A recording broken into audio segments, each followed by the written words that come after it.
Hai, dukung channel ini dengan like, subscribe, komen dan bagikan di media sosial kamu ya. Dan tekan tombol loncengnya untuk mendapatkan updatean terbaru dari channel ini. 39. Rahasia Zia. Sadie, terima kasih, Charter, untuk membuatku terlihat begitu dramatis dan semacamnya. Kejadian sebenarnya tidak sekeren itu, sih. Mundur sedikit, boleh, kan? Ketika kakakku, prajurit ayam yang gila itu, berubah menjadi Raja Wali dan naik melalui cerobong piramida dengan teman barunya, si kelelawar buah, dia meninggalkanku supaya aku bisa menjadi perawat untuk 2 orang yang terluka parah, tindakan yang tidak kuhargai, dan sesuatu yang tidak bisa kulakukan dengan baik. Luka Amos yang malang tampak lebih seperti luka sihir daripada luka fisik. Tidak ada luka di tubuhnya, tetapi matanya terbalik sehingga hanya bagian putihnya yang kelihatan, dan dia nyaris tidak bernapas. Uap merembes dari kulitnya ketika aku menyentuh dahinya, jadi kuputuskan sebaiknya membiarkannya saja untuk saat ini. Zia adalah cerita lain. Wajahnya pucat seperti orang mati, dan dia berdarah pada beberapa luka parah di kakinya. Salah satu lengannya terpuntir pada sudut yang salah. Napasnya tersentak-sentak seperti suara pasir basah. Jangan bergerak. Aku merobek beberapa kain dari ujung celanaku dan mencoba untuk mengikat kakinya. Mungkin ada beberapa sihir penyembuhan atau Sadie. Dia mencengkeram pergelangan tanganku dengan lemah. Tidak ada waktu. Dengarkan. Kalau kita bisa menghentikan pendarahan namanya. Kau butuh namanya. Tapi, kau bukan Neptiset sendiri bilang begitu. Dia menggeleng. Sebuah pesan, aku berbicara dengan suaranya. Namanya Hari Iblis. Set lahir pada hari itu, dan itu adalah Hari Iblis. Benar, pikirku, tapi apakah itu benar-benar nama rahasia Set?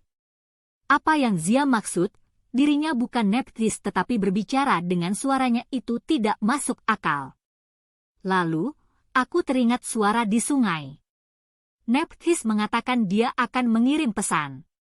Dan, Anubis telah membuatku berjanji untuk mendengarkan Neptis. Aku bergerak-gerak dengan gelisah. Dengar, Zia, kemudian, kebenaran menampar wajahku. Beberapa hal yang telah Iskandar katakan, beberapa hal yang Top katakan semuanya memiliki arti yang sama. Iskandar ingin melindungi Zia. Dia bilang seandainya dia menyadari Charter dan aku adalah tubuh perantara bagi dewa lebih cepat, dia pasti bisa melindungi kami serta seseorang. Serta Zia. Sekarang, aku mengerti bagaimana Iskandar mencoba untuk melindungi Zia. Ya, ampun. Aku menatap ke arahnya. Ternyata begitu, kan? Dia sepertinya mengerti dan mengangguk. Wajahnya berkerut dengan rasa sakit, tetapi matanya tetap tajam dan keras kepala seperti biasa. Gunakan namanya. Buatlah Set tunduk kepadamu.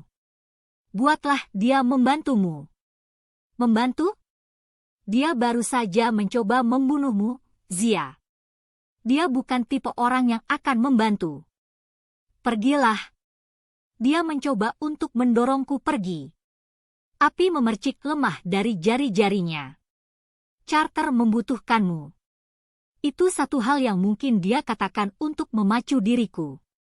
Charter dalam kesulitan. Aku akan kembali, nanti, aku berjanji. Jangan, NG, pergi kemana-mana. Aku berdiri dan menatap lubang di langit-langit, membayangkan harus berubah menjadi elang membuatku tidak nyaman. Kemudian, mataku tertuju ke peti mati ayah, terkubur di bawah singgasana merah. Peti mati itu bersinar seperti sebuah radioaktif, menuju kehancuran. Kalau saja aku bisa menghancurkan singgasana itu. Set harus ditangani lebih dulu, Isis memperingatkan. Namun, jika aku bisa membebaskan ayah, aku melangkah menuju singgasana itu. Tidak, Isis memperingatkan. Apa yang akan kau lihat di sana mungkin terlalu berbahaya. Apa yang kau bicarakan? Aku berpikir dengan kesal. Aku meletakkan tanganku di peti emas. Seketika, aku tertarik dari ruang singgasana ke dalam sebuah penglihatan. Aku kembali ke negeri orang mati, di aula penghakiman. Monumen yang hancur dari kuburan New Orleans berkilauan di sekitarku. Roh orang mati bergerak tak henti-hentinya di dalam kabut. Di dasar timbangan yang rusak, monster kecil tengah tertidur Amit Devourer. Dia membuka satu mata kuningnya yang menyala untuk mempelajariku, lalu kembali tidur. Anubis melangkah keluar dari bayang-bayang. Dia mengenakan setelan sutra hitam dengan dasi yang tidak diikat, seolah baru saja kembali dari pemakaman atau mungkin menghadiri pertemuan yang diadakan untuk para penjaga makam yang menawan. Sadie, kau tidak seharusnya berada di sini. Kenapa? Tanyaku, tetapi aku begitu senang melihatnya sampai-sampai aku ingin menangis lega. Dia menggenggam tanganku dan menuntunku menuju singgasana hitam yang kosong. Kami telah kehilangan semua keseimbangan. Singgasana ini tidak boleh kosong. Pemulihan MAED harus dimulai di sini, di aula ini. Dia terdengar sedih, seolah dia meminta diriku untuk menerima sesuatu yang mengerikan. Aku tidak mengerti, tetapi rasa kehilangan yang mendalam merayap di hatiku. Ini tidak adil, kataku. Tidak, memang tidak. Dia meremas tanganku. Aku akan di sini, menunggu. Maaf, Sadie. Aku benar-benar. Dia mulai memudar. Tunggul aku berusaha berpegangan pada tangannya, tetapi dia terburai menjadi kabut yang mengambang di sepanjang kuburan. Aku mendapati diriku kembali di ruang singgasana para dewa, hanya saja ruangan itu tampak seperti sudah ditinggalkan selama berabad-abad. Atapnya telah runtuh, bersama separuh tiangnya. Tungku apinya menjadi dingin dan berkarat. Lantai marmer yang indah retak-retak seperti dasar danau yang kering. Bast berdiri sendirian di samping singgasana Osiris yang kosong. Dia tersenyum nakal, melihatnya lagi terasa begitu menyakitkan. Oh, jangan sedih, tegurnya. Kucing tidak pernah menyesal. Tapi, bukankah kau sudah mati?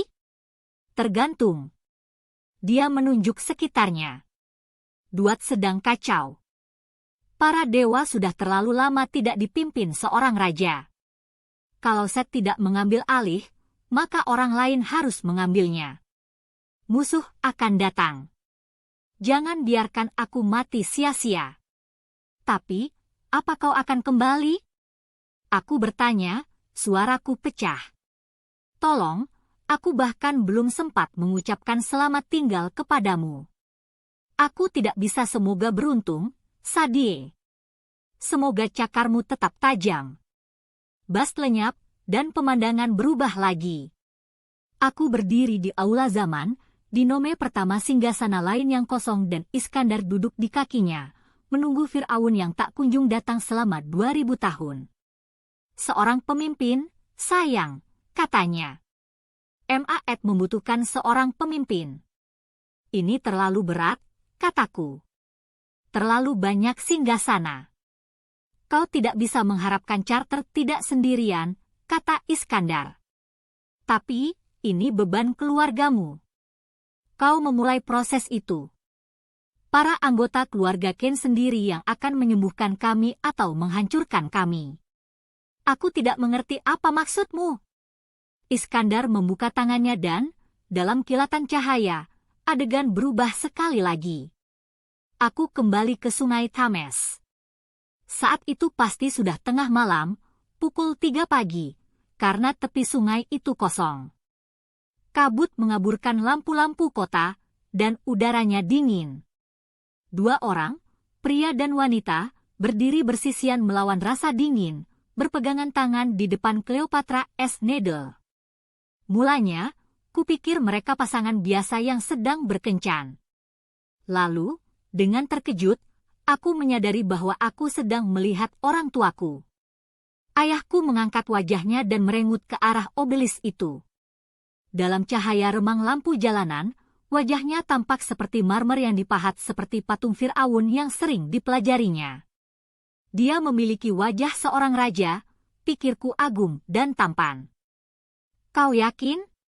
Tanyanya kepada ibuku. Benar-benar yakin? Ibu menyibakkan rambut pirang dari wajahnya. Dia bahkan lebih cantik dibandingkan foto-fotonya, tetapi dia tampak khawatir, alisnya berkerut, bibirnya terkatup rapat. Seperti aku ketika sedang marah, ketika aku melihat ke dalam cermin dan mencoba meyakinkan diriku sendiri bahwa semuanya akan baik-baik saja. Aku ingin memanggilnya, agar dia tahu aku ada di sana, tetapi suaraku tidak keluar. Dia bilang ini tempat semuanya berawal, kata ibuku. Dia merapatkan mantel hitam di sekeliling tubuhnya, dan sekilas aku melihat kalungnya jimat Isis, jimatku. Aku menatapnya, tercengang, tetapi kemudian dia menarik kerahnya, dan jimat itu pun tertutup. Kalau kita ingin mengalahkan musuh, kita harus mulai dengan obelisk ini. Kita harus mengetahui kebenarannya. Ayahku mengernyit gelisah. Dia membuat lingkaran pelindung di sekitar mereka, garis kapur berwarna biru di trotoar. Ketika dia menyentuh dasar obelisk, lingkaran itu mulai menyala. Aku tidak menyukai ini, katanya. Apa kau tidak mau meminta bantuannya? Tidak, ibuku bersikeras. Aku tahu batas kekuatanku, Julius. Kalau aku mencobanya lagi, jantungku berdetak kencang. Kata-kata Iskandar terngiang lagi di telingaku. Dia melihat hal-hal yang membuatnya mencari nasihat dari tempat yang tidak biasa. Aku mengenali sorot mata ibuku, dan aku tahu ibuku bergabung dengan ISIS. Kenapa kau tidak mengatakannya kepadaku? Aku ingin berteriak. Ayahku memanggil tongkat dan tongkat sihirnya. Ruby, kalau kita gagal kita tidak akan gagal, tegasnya. Dunia bergantung pada hal ini. Mereka berciuman untuk terakhir kalinya, seolah mereka punya firasat itu adalah ciuman terakhir mereka. Kemudian, mereka mengangkat tongkat dan tongkat sihir, lalu mulai merapal. Cleopatra S. Nedle bersinar penuh kekuatan. Aku menarik tanganku menjauh dari peti mati. Mataku basah oleh air mata. Kau kenal ibuku? Aku berteriak kepada Isis. Kau mendorongnya untuk membuka obelisk itu. Kau membunuhnya. Aku menunggu dia menjawab. Sebaliknya, gambaran gaib muncul di depanku, proyeksi dari ayahku, berkilauan oleh cahaya dari peti emas. Sadie. Dia tersenyum.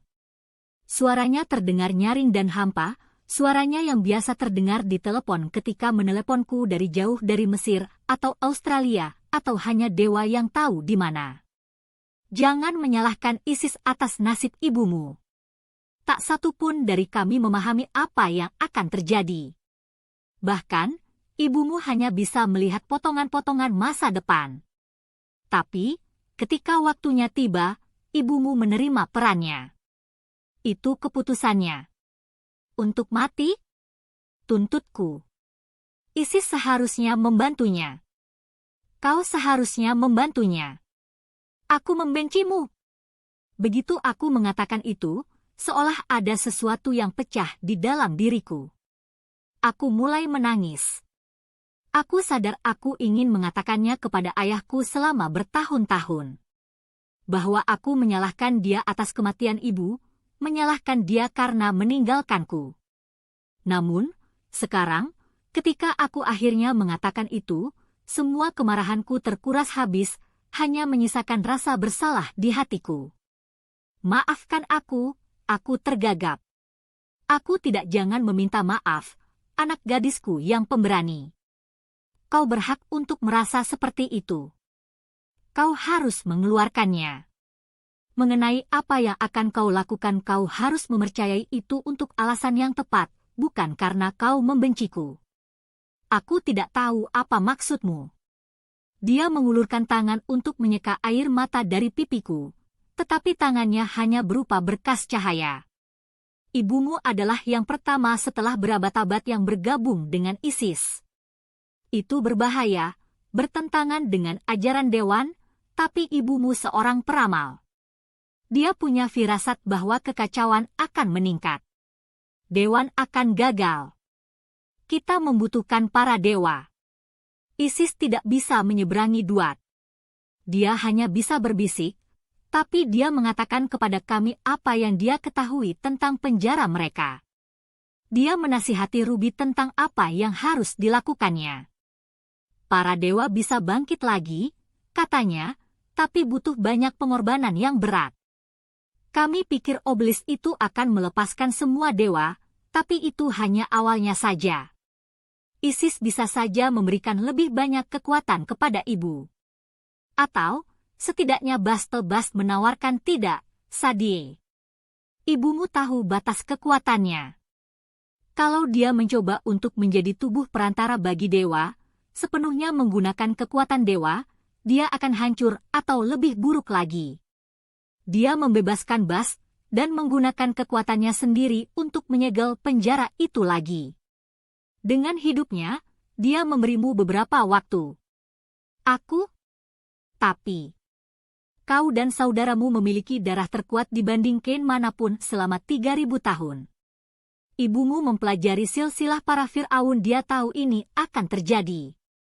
Kau memiliki kesempatan terbaik untuk mempelajari kembali cara-cara lama dan memulihkan permusuhan antara penyihir dan dewa.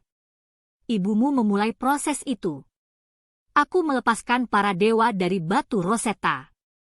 Tapi, memulihkan Maat adalah tugasmu. Kau bisa membantu, aku bersikeras. Setelah kami membebaskanmu. Sadie, katanya sedih, saat kau menjadi orang tua, kau mungkin akan mengerti. Salah satu hal yang paling sulit dilakukan selama menjadi seorang ayah, salah satu tugas terbesarku, adalah untuk menyadari bahwa impianku sendiri, tujuanku sendiri dan keinginanku sendiri, tidak lebih penting daripada impian, cita-cita, dan keinginan anak-anakku. Ibumu dan aku telah mengatur panggungnya. Tapi, ini adalah panggungmu. Piramida ini dirancang untuk memberi makan kekacauan. Dia menyedot kekuatan dewa lain dan membuat Set bertambah kuat. Aku tahu. Kalau aku menghancurkan singgasana ini, dan mungkin membuka peti mati, kau mungkin akan menyelamatkanku, ayah mengakui. Tapi, kekuatan Osiris, kekuatan dalam diriku, akan disedot oleh piramida ini. Itu hanya akan mempercepat kerusakan dan membuat Set semakin kuat. Piramida ini harus dihancurkan sepenuhnya. Dan, kau tahu bagaimana melakukannya. Aku hendak berkata bahwa aku tidak tahu, tetapi bulu kebenaran membuatku jujur. Aku tahu caranya, aku melihatnya dalam pikiran Isis. Aku tahu apa yang akan terjadi sejak Anubis menanyakan pertanyaan mustahil itu. Untuk menyelamatkan dunia, akankah kau mengorbankan ayahmu? Aku tidak mau melakukannya, kataku. Tolonglah. Osiris harus menduduki singgasananya, kata ayahku. Melalui kematian dan kehidupan. Ini satu-satunya cara. Semoga Maat membimbingmu, Sadie. Aku mencintaimu. Dan, setelah itu, dia menghilang. Seseorang memanggil namaku. Aku menoleh dan melihat Zia mencoba untuk duduk, berpegangan lemah pada tongkatnya. Sadie, apa yang kau lakukan? Di sekitar kami, ruangan berguncang. Beberapa retakan muncul di dinding, seolah seorang raksasa sedang menggunakan piramida itu sebagai karung tinju. Berapa lama aku kerasukan? Aku tidak yakin, tetapi aku kehabisan waktu. Aku memejamkan mata dan berkonsentrasi. Suara Isis langsung terdengar. Apa kau mengerti sekarang? Apakah kau mengerti kenapa aku tidak bisa memberitahumu lebih banyak? Kemarahan muncul dalam diriku, tetapi aku terpaksa menahannya. Kita akan membicarakannya nanti.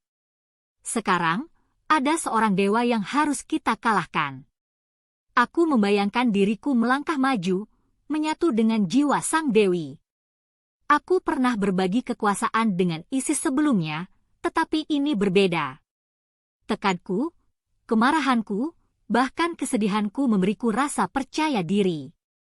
Aku menatap Isis tepat di matanya, secara spiritual, dan kami memahami satu sama lain. Aku melihat seluruh riwayatnya hari-hari awal saat dia menggenggam kekuasaan, menggunakan trik dan merancang skenario untuk menemukan Namara. Aku melihat pernikahannya dengan Osiris, harapan dan impian untuk sebuah kerajaan baru. Lalu, aku melihat mimpi-mimpi itu dihancurkan oleh Set. Aku merasakan kemarahan dan kepahitan, kebanggaannya dan keinginannya yang besar untuk melindungi anaknya yang masih muda, Horus.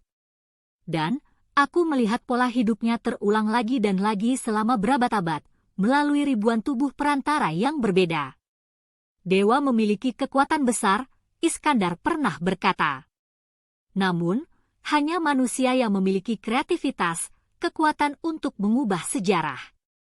Aku juga merasakan pikiran ibuku, seperti jejak ingatan sang dewi, momen-momen terakhir Ruby dan pilihan yang dia buat. Dia memberikan hidupnya untuk memulai rangkaian peristiwa. Dan, langkah selanjutnya adalah milikku. Sadiel Zia memanggil lagi, suaranya melemah. Aku baik-baik saja, kataku. Aku akan pergi sekarang. Zia mengamati wajahku, dan jelas tidak menyukai apa yang dilihatnya. Kau tidak baik-baik saja. Kau sangat terguncang. Bertempur dengan Set dalam kondisi seperti ini adalah tindakan bunuh diri. Jangan khawatir, kataku. Kami punya rencana. Setelah mengatakan itu, aku berubah menjadi elang dan terbang melintasi aliran udara ke atas piramida. 40.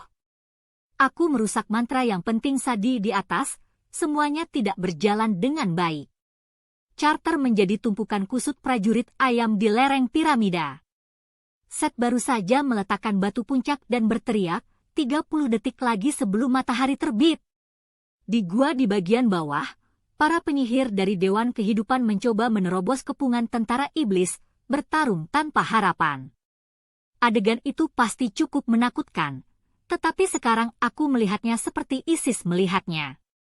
Seperti buaya dengan mata yang sejajar dengan permukaan air melihat baik di bawah maupun di atas permukaan, aku melihat dua terjalin dengan dunia biasa. Iblis memiliki jiwa seperti api di dalam duat, yang membuat mereka terlihat seperti sekumpulan lilin ulang tahun.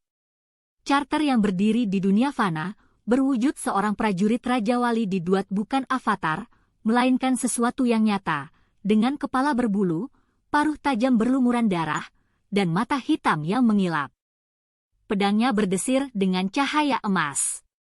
Sedangkan Set bayangkanlah sebuah gunung pasir, disiram bensin, dibakar, berputar dalam blender terbesar di dunia.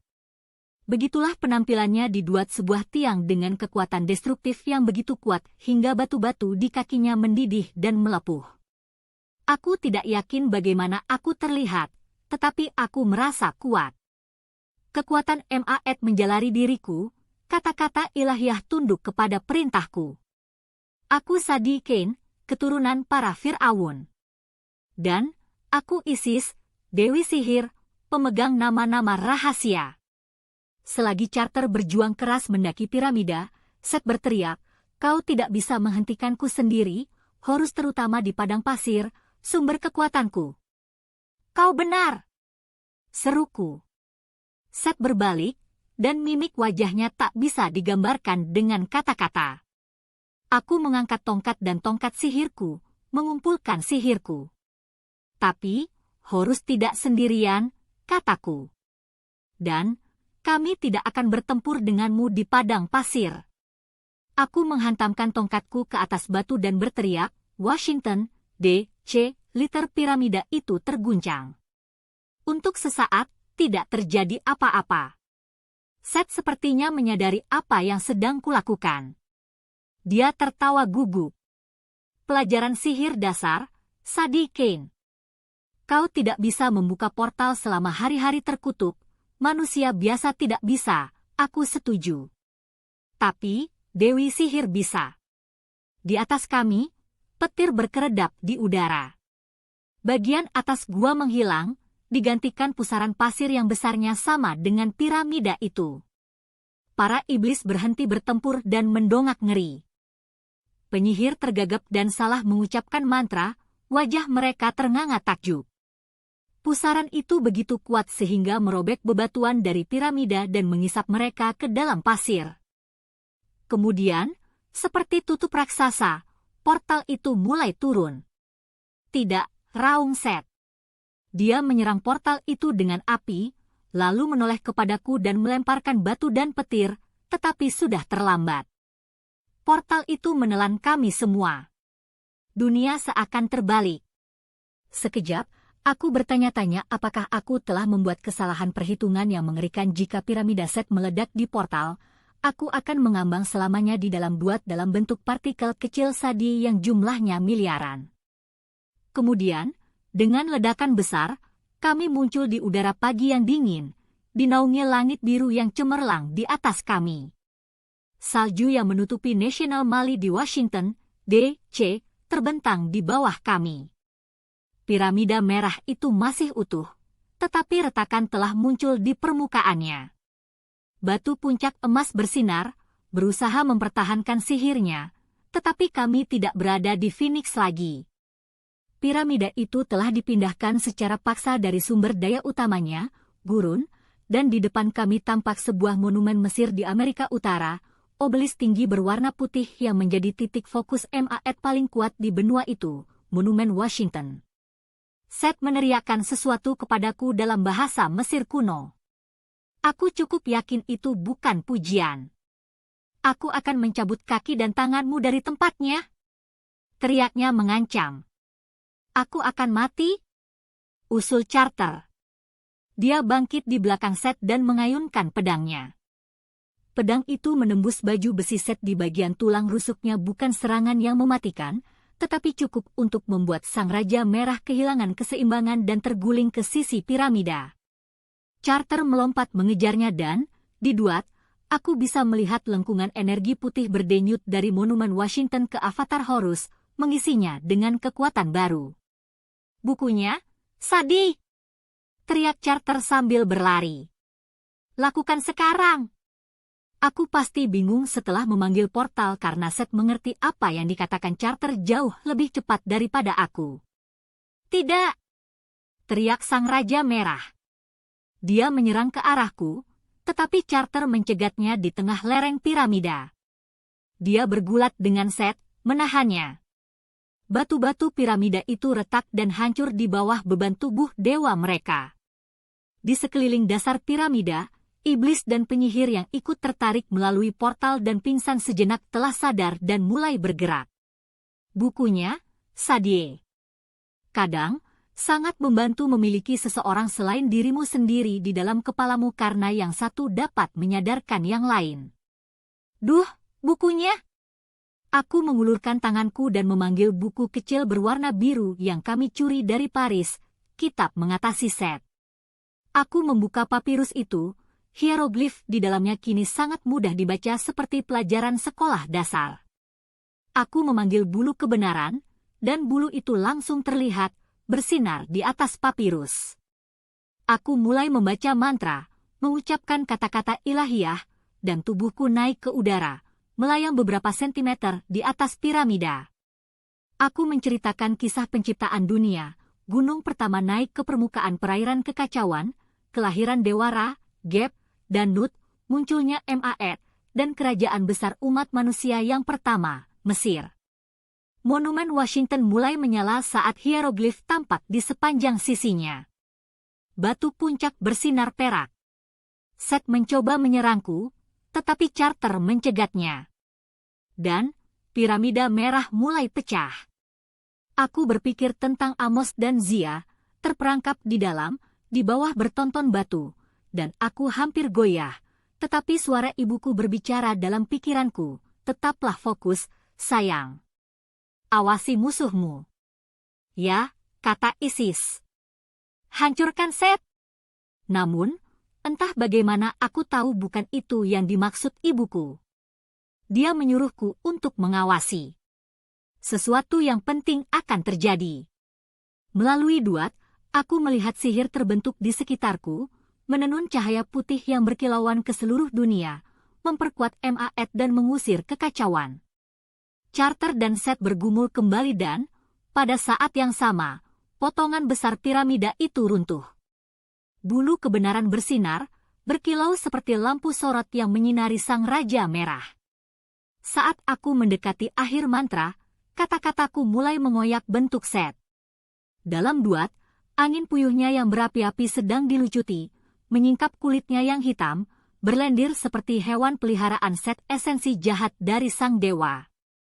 Namun, di dunia fana, menempati ruang yang sama, berdirilah seorang prajurit sombong yang mengenakan baju besi merah, menyala dengan kekuatan dan bertekad untuk bertempur sampai mati.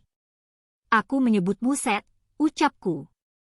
Aku menyebutmu Hari Iblis. Dengan sebuah raungan yang menggelegar, piramida itu runtuh. Set jatuh menabrak reruntuhan. Dia mencoba bangkit, tetapi Charter mengayunkan pedangnya. Set nyaris tidak punya waktu untuk membesarkan tongkatnya. Senjata mereka bersilangan, dan Horus perlahan-lahan memaksa Set untuk berlutut. Sekarang, Sadiel, teriak Charter. Kau telah menjadi musuhku, rapalku, dan bencana di muka bumi. Sebuah garis cahaya putih menembak jatuh setinggi monumen Washington. Cahaya itu melebar menjadi sebuah pintu retakan antara dunia dan ruang hampa yang putih cemerlang, yang akan mengunci Set, menjebak kekuatan hidupnya. Mungkin tidak selamanya, tetapi untuk waktu yang sangat lama. Untuk melengkapi mantra, aku hanya harus mengucapkan satu baris lagi. Tidak pantas mendapat belas kasihan, musuh Maet, kau akan diasingkan di luar bumi. Baris itu harus diucapkan dengan keyakinan mutlak. Bulu kebenaran membutuhkan hal itu. Dan, mengapa aku tidak percaya? Ini adalah kebenaran. Set pantas untuk tidak diberi ampun. Dia musuh Maet. Namun, aku ragu-ragu. Awasi musuhmu, ibuku berkata. Aku melihat ke arah puncak monumen, dalam duat, aku melihat potongan piramida terbang ke langit dan jiwa-jiwa iblis terangkat, terlihat seperti kembang api. Ketika sihir kekacauan Set tercerai-berai, semua kekuatan yang telah dikumpulkan dan siap untuk menghancurkan sebuah benua, terisap ke dalam awan. Dan, sementara aku mengawasi, kekacauan itu mencoba mewujud menjadi sebuah bentuk yang terlihat seperti pantulan merah Potomac, sungai merah yang panjangnya sekitar 2 km dan lebarnya sekitar 100 meter. Ia meliuk-liuk di udara, mencoba menjadi solid, dan aku bisa merasakan kemarahan dan kepahitannya. Ini bukan apa yang diinginkannya. Tidak ada cukup kekuatan atau kekacauan untuk melanjutkan rencananya. Untuk terbentuk dengan sempurna, ia membutuhkan kematian jutaan orang, kehancuran sebuah benua. Itu bukan sungai. Itu ular. Sadi! Teriak Charter. Apa yang kau tunggu? Dia tidak bisa melihatnya, aku tersadar. Tidak ada yang bisa melihatnya kecuali aku.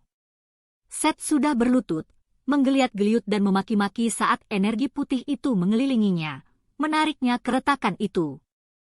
Kehilangan keberanianmu, penyihir? Teriaknya. Kemudian, dia melotot ke arah Charter. Kau lihat, Horus? Isis selalu pengecut. Dia tidak pernah bisa menyelesaikan apa yang sudah dimulainya. Charter menatapku, dan untuk sesaat aku melihat keraguan di wajahnya. Horus pasti mendesaknya untuk melakukan pembalasan dendam yang berdarah. Aku ragu-ragu. Ini adalah sesuatu yang selalu membuat Isis dan Horus berkelahi satu sama lain. Aku tidak bisa membiarkan hal itu terjadi sekarang. Namun, lebih daripada itu, pada ekspresi Carter yang waspada aku melihatnya memandangku dengan cara yang sama seperti pada hari kunjungan kami ketika kami praktis adalah orang asing satu sama lain, dipaksa untuk menghabiskan waktu bersama, berpura-pura kami adalah keluarga bahagia karena itulah yang ayah inginkan. Aku tidak ingin kembali ke masa-masa itu. Aku tidak ingin berpura-pura lagi. Kami adalah keluarga, dan kami harus bekerja sama. Carter, lihat. Aku melemparkan bulu kebenaran ke langit, mematahkan mantraku. Tidak! Teriak Carter. Namun, bulu itu meledak menjadi debu perak yang menempel pada bentuk ular itu, membuatnya terlihat walau hanya sesaat. Mulut Carter ternganga saat ular yang meliuk-liuk di udara di atas Washington itu perlahan-lahan kehilangan tenaga. Di sebelahku, sebuah suara berteriak, "Para dewa yang malang!" Aku berbalik dan mendapati anak buah Seth, si wajah horor, memamerkan taring, wajah buruknya terpaut hanya 1 inci di hadapanku, sebuah pisau bergerigi muncul di atas kepalaku. Aku hanya bisa berpikir, aku akan mati, sebelum sebuah kilatan logam tertangkap sudut mataku. Ada bunyi gedebuk yang memuakkan, dan iblis itu membeku. Carter telah melemparkan pedangnya dengan akurasi yang mematikan. Iblis itu menjatuhkan pisaunya, berlutut, dan menatap pisau yang sekarang bersarang di sisi tubuhnya. Dia rebah ke atas punggungnya, mengembuskan napas dengan desisan marah. Matanya yang hitam menatapku, dan dia berbicara dengan suara yang sama sekali berbeda, serak, kering, seperti suara perut reptil yang merayap di atas pasir. Ini belum berakhir, titisan dewa. Semua ini kulakukan hanya dengan sedikit suaraku, sedikit esensi jiwaku yang menggeliat dari penjaraku yang semakin lemah. Bayangkan apa yang bisa kulakukan ketika wujudku sempurna. Dia memberiku senyum yang mengerikan, kemudian wajahnya mengendur. Kabut tipis seperti garis merah keluar dari mulutnya seperti cacing atau ular yang baru menetas dan menggeliat ke atas, ke langit, untuk bergabung dengan sumbernya. Tubuh iblis itu pun hancur menjadi pasir. Aku mendongak sekali lagi kepada ular merah raksasa yang perlahan menghilang di udara. Lalu, aku memanggil angin kencang dan mencerai-beraikan gambar itu sepenuhnya. Monumen Washington berhenti bersinar. Retakan tertutup, dan buku mantra kecil itu hilang dari tanganku. Aku bergerak menuju Seth, yang masih terjerat tali energi berwarna putih. Aku berbicara dengan nama aslinya. Dia tak bisa kemana-mana. Kalian berdua melihat ular di awan itu, kataku. Apophis. Carter mengangguk, terpana. Dia mencoba masuk ke dunia fana, menggunakan piramida merah sebagai gerbangnya. Kalau kekuatan piramida itu dilepaskan. Dia menunduk dan melemparkan tatapan jijik kepada tumpukan pasir yang sebelumnya adalah tubuh sesosok iblis. Letnan Seth si wajah horor selama ini telah dirasuki Apophis, memperalat Seth untuk mendapatkan apa yang dia inginkan. Konyoli Seth memelotot kepadaku dan berjuang melawan ikatannya. Ular di awan itu adalah salah satu trikmu, Isis. Ilusi. Kau tahu itu bukan trikku, kataku. Aku bisa mengirimmu ke dalam jurang, Seth, tapi kau sudah melihat musuh yang sebenarnya. Apophis berusaha keluar dari penjaranya di Duat. Suaranya merasuki si wajah horor. Dia memperalatmu. Tidak ada yang memperalatku. Carter melepaskan avatamnya. Dia melayang turun dan memanggil pedangnya kembali ke tangannya.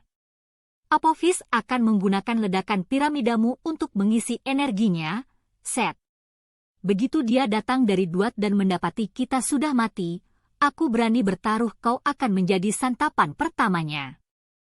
Kekacauan akan menang. Akulah kekacauan itu, Seth bersikeras. Sebagian kekacauan, kataku. Tapi, kau masih salah satu dewa. Benar, kau iblis, tak beriman, kejam, jahat, kau membuatku malu, kakak. Tapi, kau juga dewa terkuat. Pada zaman kuno, kau adalah letnan Ra yang setia, kau mempertahankan perahu dan melawan. Apophis. Ra tidak bisa mengalahkan ular itu tanpamu. Aku cukup hebat, Seth mengakui. Tapi, Ra menghilang selamanya, terima kasih kepadamu. Mungkin tidak selamanya, kataku. Kita harus menemukannya. Apophis telah bangkit, yang artinya kita akan membutuhkan semua dewa untuk memeranginya. Termasuk kau. Seth menguji ikatan energi putihnya. Ketika dia mendapati bahwa dia tidak bisa mematahkannya, dia tersenyum licik. Kau menganjurkan perdamaian? Kau mempercayaiku? Carter tertawa. Kau pasti bercanda. Tapi, kami punya nomor teleponmu sekarang. Nama rahasiamu. Benar, kan, Sadie? Aku mengepalkan tangan, dan ikatan itu mengetat di sekitar Seth. Dia berteriak kesakitan. Butuh banyak energi, dan aku tahu aku tidak bisa melakukannya untuk waktu yang lama, tetapi aku tidak akan mengakuinya kepada Seth. Dewan kehidupan mencoba mengusir para dewa, kataku. Itu tidak akan berhasil. Kalau kami memenjarakanmu, maka kami tidak lebih baik dari mereka. Itu tidak menyelesaikan apa-apa. Aku tidak bisa lebih setuju lagi, Erang Seth. Jadi, kalau kau bisa melonggarkan ikatan ini kau masih seorang penjahat sampah, kataku. Tapi, kau punya peran untuk dimainkan, dan kau harus dikendalikan. Aku setuju untuk membebaskanmu kalau kau bersumpah untuk berperilaku baik, untuk kembali ke Duat, dan tidak menimbulkan masalah sampai kami memanggilmu. Kau hanya akan membuat masalah atas perintah kami untuk melawan Apophis. Atau, aku bisa memenggal kepalamu, saran Carter. Itu mungkin akan mengasingkanmu untuk waktu yang lama. Seth melirik bolak-balik antara kami. Membuat masalah atas perintah kalian? Itu keahlianku. Bersumpahlah dengan namamu sendiri dan Singgasanara, kataku. Kau akan pergi sekarang dan tidak muncul lagi sampai kau dipanggil. Oh, aku bersumpah, katanya, terlalu cepat. Dengan namaku dan Singgasanara dan siku ibu kami yang berbintang. Kalau kau mengkhianati kami, aku memperingatkan, aku memiliki namamu. Aku tidak akan menunjukkan belas kasihan untuk kedua kalinya. Kau selalu menjadi kakak favoritku.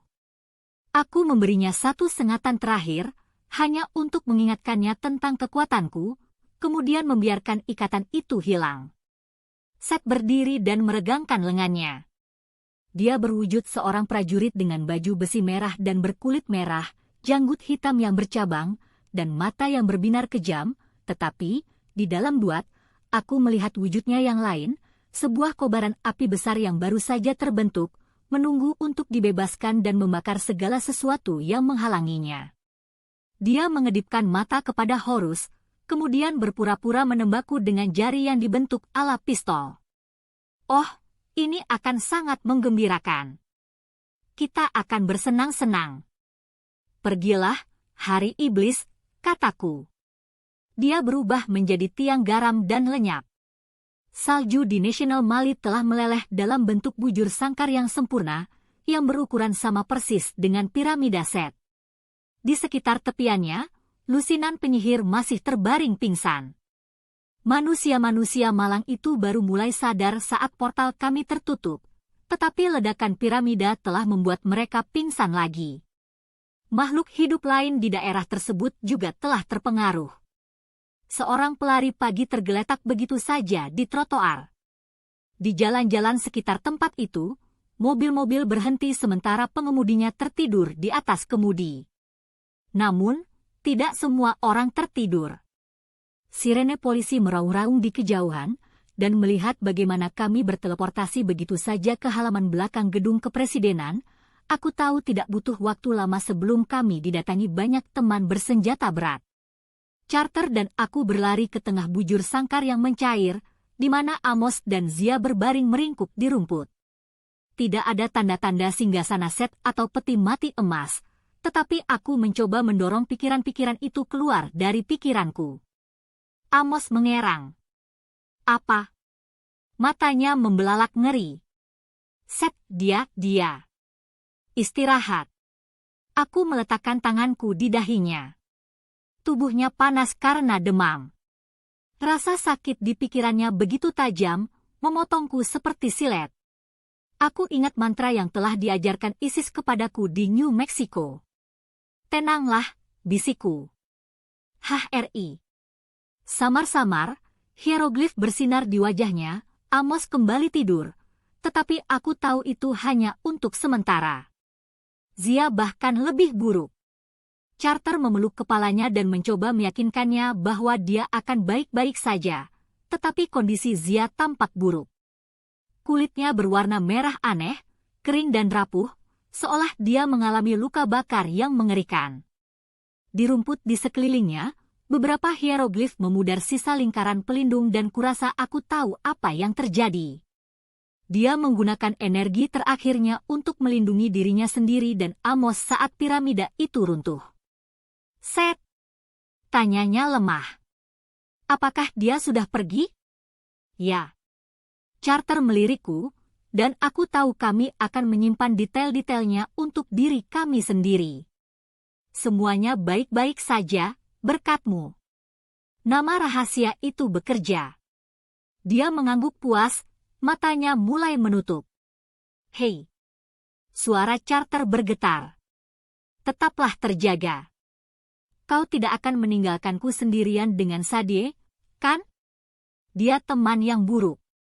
Zia mencoba tersenyum, tetapi usaha itu membuatnya meringis. Aku tidak pernah berada di sini, Carter. Hanya pesan pembawa pesan. Ayolah. Jangan. Jangan bicara apa-apa lagi. Kau akan menemukan dia, kan? Kata Zia. Air mata jatuh ke hidungnya. Dia menyukainya, kencan di mal. Tatapannya beralih dari Carter, kemudian menatap kosong ke langit. Zia. Carter mencengkeram tangannya. Hentikan itu. Kau tidak bisa begitu saja. Aku berlutut di sebelahnya dan menyentuh wajah Zia. Tubuhnya dingin seperti batu. Dan, meskipun aku mengerti apa yang terjadi, aku tidak bisa memikirkan sesuatu untuk dikatakan, atau cara untuk menenangkan kakakku. Dia memejamkan mata erat-erat dan menunduk. Lalu, hal itu terjadi. Di sepanjang jalur air mata Zia, dari sudut matanya ke pangkal hidung, wajah Zia retak. Retakan yang lebih kecil muncul, tersebar seperti jaring laba-laba di seluruh kulitnya. Tubuhnya mengering, mengeras menjadi tanah liat. Carter, kataku. Apa? Katanya merana. Dia mendongak saat cahaya biru kecil melayang keluar dari mulut Zia dan terbang ke langit. Carter mundur dengan kaget. Apa-apa yang kau lakukan? Tidak, kataku. Dia adalah sebuah Shakti. Dia bilang dia tidak benar-benar di sini. Dia hanya pembawa pesan. Carter tampak bingung. Namun, kemudian sebuah cahaya kecil mulai menari di matanya sepotong harapan. Lalu, Zia yang sebenarnya masih hidup? Iskandar melindunginya, kataku. Ketika jiwa Nephthys bergabung dengan Zia yang sebenarnya di London, Iskandar tahu dia dalam bahaya. Iskandar menyembunyikannya dan menggantinya dengan sebuah Shakti. Ingat apa yang dikatakan Thoth, Shakti adalah pemeran pengganti yang sangat baik. Itulah dia. Dan, Nephthys bilang dia tersembunyi di suatu tempat, di dalam tubuh perantara yang tertidur. Tapi, di mana aku tidak tahu, kataku. Dan, dengan kondisi Carter yang seperti ini, aku terlalu takut untuk mengajukan pertanyaan yang sebenarnya. Kalau selama ini Zia adalah Shakti, apakah kami sesungguhnya pernah mengenal dia? Zia yang sesungguhnya tidak pernah terlalu dekat dengan kami. Dia tidak pernah mengetahui betapa menakjubkannya diriku ini. Ya Tuhan, dia mungkin bahkan tidak menyukai Carter. Carter menyentuh wajah Zia dan dia pun hancur menjadi debu. Dia mengambil tongkat sihir Zia, yang tetap berbentuk gading padat, tetapi dia memegangnya dengan hati-hati seolah takut akan menghancurkannya juga. Cahaya biru itu, dia mulai mengoceh. Aku juga melihat Zia melepaskannya di nome pertama. Sama seperti Shakti di rumah Elvis, mereka mengirim pikiran mereka kembali ke Thoth. Jadi, Zia pasti telah berkomunikasi dengan Shakti-nya. Itulah arti cahaya itu. Mereka pasti sudah, semacam berbagi kenangan, kan? Dia seharusnya tahu apa yang telah dialami Shakti itu. Kalau Zia yang sebenarnya masih hidup di suatu tempat, dia mungkin terkunci atau berada dalam pengaruh semacam sihir penidur. Kita harus mencarinya. Aku tidak yakin masalahnya sesederhana itu, tetapi aku tidak ingin berdebat. Aku bisa melihat keputusasaan terlukis di wajahnya. Kemudian, sebuah suara yang familiar mengirimkan rasa menggigil yang dingin ke punggungku. Apa yang telah kalian lakukan? Desjardins benar-benar marah. Jubah compang-campingnya masih berasap akibat pertempuran sebelumnya. Charter bilang aku tidak seharusnya menyebutkan bahwa celana dalam merah jambu pria itu kelihatan, tetapi kenyataannya memang begitu. Tongkatnya bersinar, dan kumis di janggutnya membara. Di belakangnya, berdiri 3 penyihir yang sama babak belurnya, yang kesemuanya tampak seperti baru siuman. Oh, bagus, gumamku. Kau masih hidup. Kau melakukan tawar-menawar dengan Seth? Desak Desjardins. Kau membiarkannya pergi? Kami tidak akan mengatakannya kepadamu, geram Charter. Dia melangkah maju, tangannya menggenggam pedang, tetapi aku mengulurkan tangan untuk menahannya. Desjardins, kataku setenang mungkin, Apophis telah bangkit, kalau kau melewatkan bagian itu. Kita membutuhkan para dewa. Dewan kehidupan harus mempelajari kembali cara-cara lama. Cara-cara lama menghancurkan kami, teriaknya. Seminggu yang lalu, sorot matanya pasti sudah membuatku gemetar. Dia bersinar penuh kemarahan, dan hieroglif menyala pada udara di sekelilingnya. Dia ketua lektor, dan aku baru saja menghancurkan semua yang dilakukan Dewan sejak zaman kejatuhan Mesir. Desjardins bisa saja mengubahku menjadi serangga dalam hitungan detik, dan pikiran itu seharusnya membuatku takut. Sebaliknya, aku menatap matanya. Sekarang, aku lebih kuat daripada dia. Jauh lebih kuat. Dan, kubiarkan dia mengetahuinya. Kesombongan sudah menghancurkanmu, kataku. Keserakahan dan egoisme dan semua itu. Sulit untuk mengikuti jalan para dewa. Tapi, itu adalah bagian dari sihir. Kau tidak bisa mengabaikannya begitu saja. Kau mabuk kekuasaan, sergahnya. Para dewa telah merasukimu karena mereka selalu melakukannya.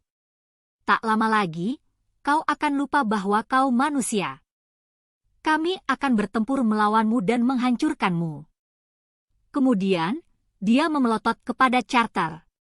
Dan, aku tahu apa yang akan diinginkan Horus. Kau tidak akan pernah kembali berkuasa. Dengan napas terakhirku simpan saja, kataku. Lalu, aku menghadap kakakku. Kau tahu apa yang harus kita lakukan? Pemahaman mengalir di antara kami. Aku terkejut betapa mudahnya aku bisa membaca pikirannya. Kupikir mungkin itu pengaruh dari para dewa, tetapi kemudian aku menyadari itu karena kami berdua bersaudara, kakak beradik Cain. Dan, Charter adalah temanku juga. Apa kau yakin? Tanyanya. Kita akan membiarkan diri kita terpapar. Dia memelotot ke arah Desjardins. Bolehkah aku menebasnya sekali saja? Aku yakin, Charter. Aku memejamkan mata dan berkonsentrasi. Pikirkanlah lagi, kata Isis. Apa yang telah kita lakukan sejauh ini hanya awal dari kekuatan yang bisa kita raih bersama-sama. Itulah masalahnya, kataku. Aku belum siap untuk itu. Aku harus mencapainya dengan caraku sendiri, dengan cara yang sulit. Kau manusia yang bijaksana, kata Isis. Baiklah. Bayangkan menyerahkan kekayaan dalam bentuk uang tunai. Bayangkan membuang kalung berlian yang paling indah di dunia. Memisahkan diri dari Isis jauh lebih sulit daripada itu, jauh lebih sulit. Namun, itu bukannya tidak mungkin. Aku tahu batas kekuatanku, ibuku berkata, dan sekarang aku mengerti betapa bijaksananya dia. Aku merasakan jiwa sang dewi meninggalkanku. Sebagian dari dirinya mengalir ke kalungku, tetapi sebagian yang lain mengalir ke Monumen Washington, kembali ke Duat, di mana Isis akan pergi ke tempat lain. Tubuh perantara lain? Aku tidak yakin. Ketika aku membuka mata, Carter berdiri di sampingku, terlihat berduka, memegang jimat mata Horusnya. Desjardins begitu tertegun, sejenak dia lupa bagaimana berbicara dalam bahasa Inggris. CNS pas possible. Pada Enepo Right Pasia, kami bisa, kataku. Kami telah berpisah dengan para dewa atas keinginan kami sendiri. Dan, kau punya banyak hal untuk dipelajari kembali, terutama tentang hal-hal yang sebenarnya mungkin dilakukan. Carter melemparkan pedangnya. Desjardins, aku tidak ingin bertahta. Tidak sampai aku mendapatkannya sendiri, dan itu akan memakan waktu. Kami akan mempelajari jalan para dewa. Kami akan melatih orang lain. Kau bisa membuang-buang waktu berusaha untuk menghancurkan kami, atau kau bisa membantu. Sirene jauh lebih dekat sekarang. Aku bisa melihat lampu-lampu kendaraan darurat datang dari beberapa arah, perlahan menuju National Mall. Kami hanya punya beberapa menit sebelum kami dikepung. Desjardins melihat ke arah para penyihir di belakangnya, mungkin mengukur seberapa banyak dukungan yang bisa diperolehnya. Saudara-saudaranya menatap kami dengan kagum. Yang satu bahkan mulai membungkuk kepadaku, lalu tersadar. Sendirian, Desjardins mungkin bisa menghancurkan kami. Kami hanya penyihir biasa sekarang sangat kelelahan, nyaris tanpa pelatihan formal sama sekali. Lubang hidung Desjardins melebar. Lalu, dia mengejutkanku dengan menurunkan tongkatnya. Ada terlalu banyak kerusakan hari ini. Tapi, jalan para dewa akan tetap tertutup. Kalau kalian mengganggu Dewan Kehidupan lagi. Dia membiarkan ancaman itu menggantung di udara. Dia menghunjamkan tongkatnya ke tanah, dan dengan ledakan energi terakhir, 4 penyihir berubah menjadi angin dan berembus pergi. Tiba-tiba, aku merasa sangat lelah. Apa yang sudah kualami sampai saat ini mulai meresap ke dalam diriku. Kami selamat, tetapi itu hanya sedikit menghibur. Aku merindukan orang tuaku. Aku sangat merindukan mereka. Aku bukan dewi lagi. Aku hanya seorang gadis biasa, sendirian, hanya memiliki kakakku. Kemudian, Amos mengerang dan mulai duduk. Mobil-mobil polisi dan van hitam yang seram menutup jalan di sekitar kami. Sirene berbunyi. Sebuah helikopter terbang di atas Potomac, mendekat dengan cepat. Hanya Tuhan yang tahu apa yang mereka pikir telah terjadi di Monumen Washington, tetapi aku tidak ingin wajahku muncul di berita malam. Carter, kita harus keluar dari sini, kataku. Bisakah kau memanggil sihir yang cukup untuk mengubah Amos menjadi sesuatu yang sekecil tikus mungkin? Kita bisa terbang. Dia mengangguk, masih linglung. Tapi, ayah, kita tidak. Dia memandang berkeliling tanpa daya.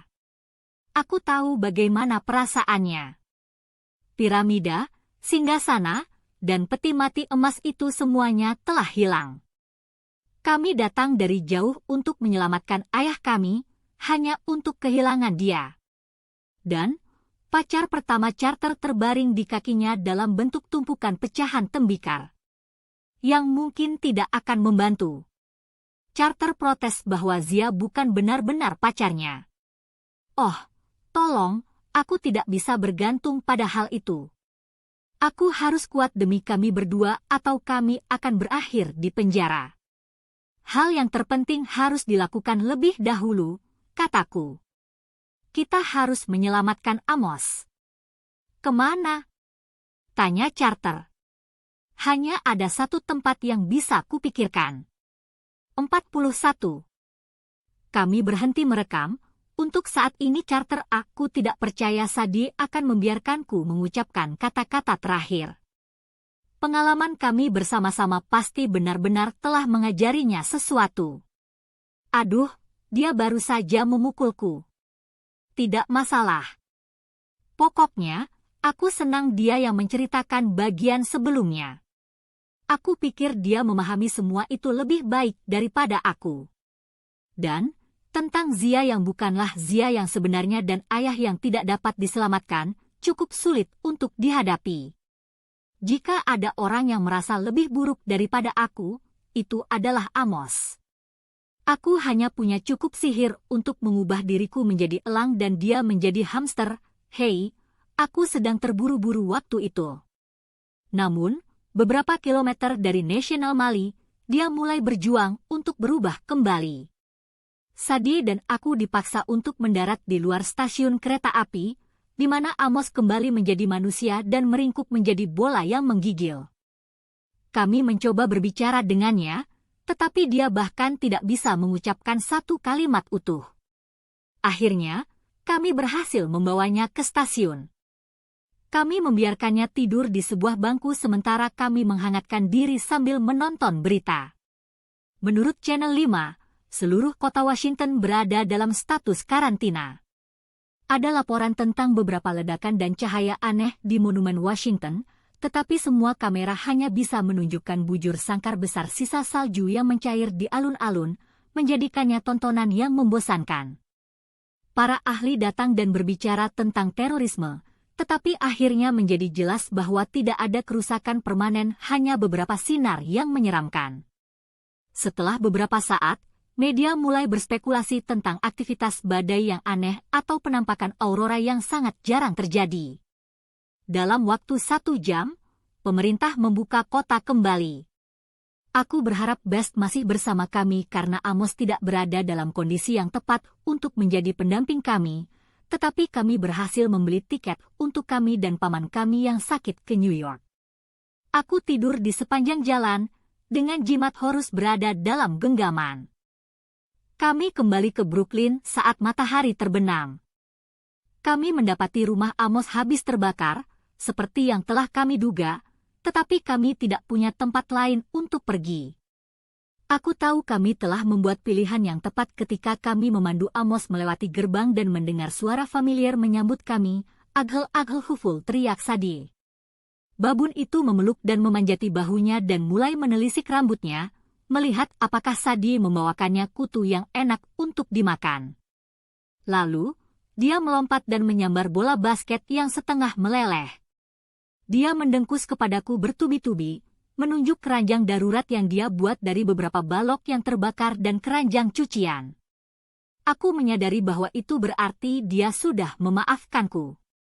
Dia memaafkanku karena telah mengacaukan permainan kesukaannya, dan dia menawarkan untuk mengajariku. Melihat sekeliling, aku menyadari dia mencoba membersihkan rumah ini dengan cara babunnya sendiri. Dia membersihkan satu-satunya sofa yang tersisa, tumpukan kotak Cheerios di perapian, dan bahkan menempatkan sepiring air dan makanan segar untuk Muffin yang meringkuk tidur di atas bantal kecil. Di bagian yang paling bersih di ruang tamu, di bawah bagian atap yang utuh, Hufu telah membuat 3 gundukan terpisah dari bantal dan spray tempat tidur untuk kami. Tenggorokanku seperti tersumbat.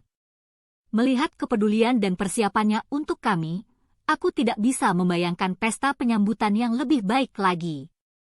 "Hufu," kataku, "kau babun yang sangat mengagumkan." "Aghel," katanya, menunjuk bola basket. "Kau ingin mengajariku?" tanyaku. "Ya. Aku memang seharusnya belajar darimu. Tapi, berikan kami sedikit waktu untuk..." Senyumku memudar ketika melihat Amos. Dia menghampiri patung Thoth yang hancur. Dewa berkepala ibis itu retak dan tergeletak di kakinya. Tangannya patah, dan papan serta penanya hancur berantakan di sekitarnya. Amos menatap dewa tanpa kepala itu pelindung para penyihir dan aku bisa menebak apa yang sedang dipikirkannya. Pertanda buruk bagi sebuah kepulangan. "Tidak apa-apa," kataku. kami akan memperbaikinya. Jika Amos mendengar, dia tidak memberi isyarat apa-apa. Dia menghampiri sofa dan berbaring di atasnya, meletakkan kepalanya di tangan. Sadie menatapku gelisah. Lalu, dia memandang berkeliling pada dinding yang menghitam, langit-langit yang runtuh, dan sisa-sisa dari beberapa perabotan yang terbakar hangus. Yah, katanya, mencoba terdengar optimis. Bagaimana kalau aku yang bermain basket dengan Hufu, dan kau yang membersihkan rumah? Bahkan, dengan sihir pun kami butuh beberapa minggu untuk mengembalikan rumah itu ke kondisi semula. Pertama-tama, kami melakukannya hanya untuk membuat rumah itu layak huni. Sulit tanpa Isis dan Horus yang membantu, tetapi kami masih bisa melakukan sihir. Hanya perlu lebih berkonsentrasi dan lebih banyak waktu.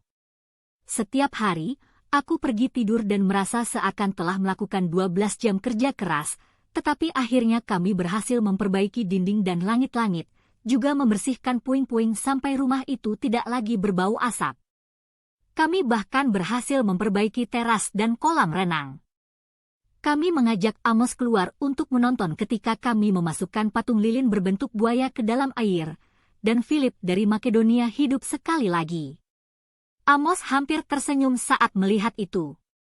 Lalu, dia duduk di kursi teras dan menatap kosong ke langit Manhattan.